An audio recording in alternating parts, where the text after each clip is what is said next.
বন্ধুরা, আজকের গল্পের আসরে তোমাদের জন্য থাকছে গোপাল ভাঁড়ের হাটে গাই পায়েস খাই।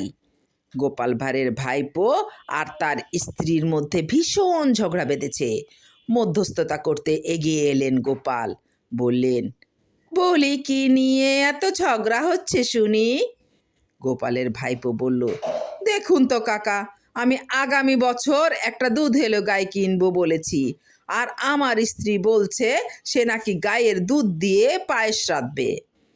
ভাইপোর স্ত্রীও সমান তেজে চেঁচিয়ে উঠল। গোপাল দুহাত তুলে দুজনকে থামতে ইঙ্গিত করে বললেন, আস্তে আস্তে, গাধা নাকি তোরা? দুজন একটু ঠান্ডা হলে গোপাল ভাইপোকে বললেন, আরে গাধা, তোর বউয়ের পায়েস রাধা তো পরের কথা। আমি যে বাড়ির পেছনে সবজির বাগান করেছি, সেসব যে তোর গরু খাবে সে খেয়াল আছে?